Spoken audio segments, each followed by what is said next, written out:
When people think of Plymouth, images of the city's famous gin distillery may come to mind, or perhaps vehicles from yesteryear bearing the Plymouth name.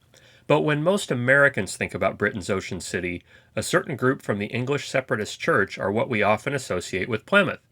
Most of us know that the Pilgrims famously sailed on the Mayflower from this port city in 1620, bound for the New World and bound to become an important part of the fledgling American experiment. But most people are unaware of the many other significant maritime moments that have emanated from this one solitary English port. Over the centuries, Plymouth has played host to some amazing historical snapshots and has been a launching pad of discovery in many cases. Here are just a few adventures that got their start or their finish in Plymouth. Sir Francis Drake's circumnavigation of the world took place from Plymouth, starting in 1577 and finishing in 1580. He traveled on his ship, the Golden Hind, and he became the first sea captain to complete a circumnavigation of the globe when he sailed back into Plymouth Sound. Now, Magellan's crew had done it earlier, but Magellan died on the journey, so Drake was technically the first sea captain to pull off that amazing feat. And the Drake Passage between South America and Antarctica bears Drake's name to this day.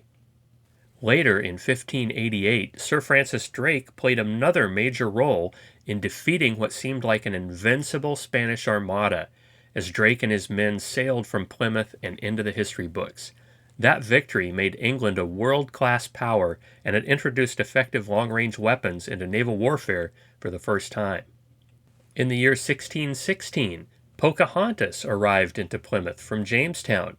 This famous Native American princess who was captured and married to Virginia settler John Rolfe took on the Christian name Rebecca, and she was brought to England with John and their son Thomas as ambassadors to drum up interest and investment in the Virginia colony. Unfortunately, Pocahontas became seriously ill and died in England at the age of only 21 or 22. All three of Captain James Cook's famous voyages of discovery were all launched from Plymouth. Captain Cook probably did more to fill out the map of the world than any other explorer in history.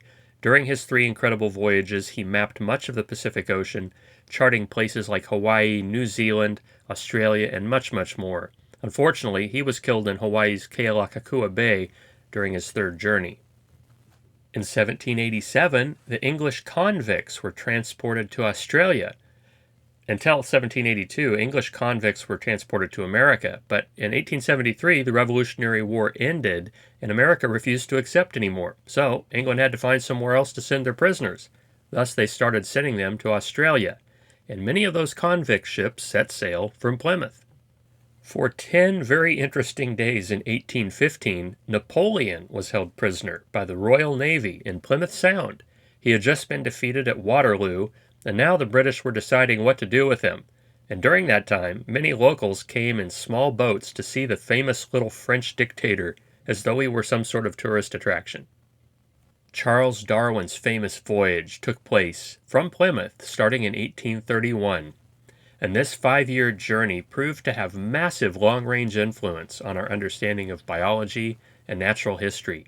Darwin, a naturalist on the HMS Beagle, would go on to write up his studies and develop a groundbreaking theory about evolution, based in large part on the monumental discoveries he made on this voyage. In 1912, Titanic survivors arrived in Plymouth Sound. 2 weeks after the tragic sinking of that boat, where 1,500 of the 2,000 people on board lost their lives, some of the survivors, who were all crew, were brought to Plymouth before making the journey back to Southampton, where the Titanic first set sail. In 1914, Sir Ernest Shackleton's incredible voyage to Antarctica began.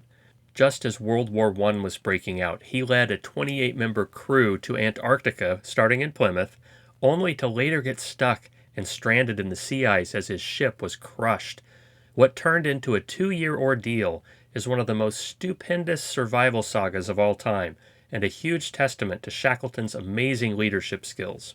Finally, in 1967, Francis Chichester became the first solo circumnavigator of the world. This brave man set off from Plymouth all by himself and single-handedly sailed around the world in just over 9 months, the first person ever to achieve a solo circumnavigation. So as you can clearly see, Plymouth is about so much more than pilgrims and a gin distillery. It has consistently been a launching pad for discovery over the centuries. So many amazing journeys began or ended there. And as many of you may know, when I walked into an unexpected career as an international tour guide midway through my adult life, that became, in a way, my own personal Plymouth. It became a launching pad for multiple amazing journeys that have taught me so much about myself and about the world.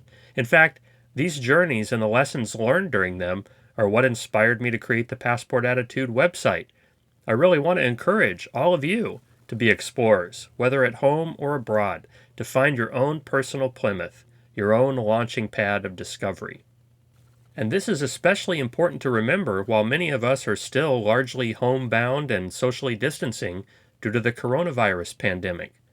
The amazing journeys of Francis Drake, Captain Cook, Charles Darwin, and Ernest Shackleton didn't just magically happen the moment they left Plymouth Sound. Those epic voyages started in their own homes while they were dreaming, researching, planning, and being inspired for the explorations that were still yet to come. They all had a passport attitude long before they left the borders of their home country. And you and I can do likewise during this unprecedented stay-at-home season. Thanks to amazing online tools, you can make new discoveries every day from your couch or your office chair. You can kindle that passport attitude and learn something new about the world. You can strike up an online conversation with friends from other nations and learn more about their culture. The possibilities of creating your own personal Plymouth are endless. So remember, you can be a perennial pilgrim, no matter who you are, always exploring and finding ways to better understand and improve the world around you. Let your imagination set sail today, even if you're stuck in the harbor for a while longer.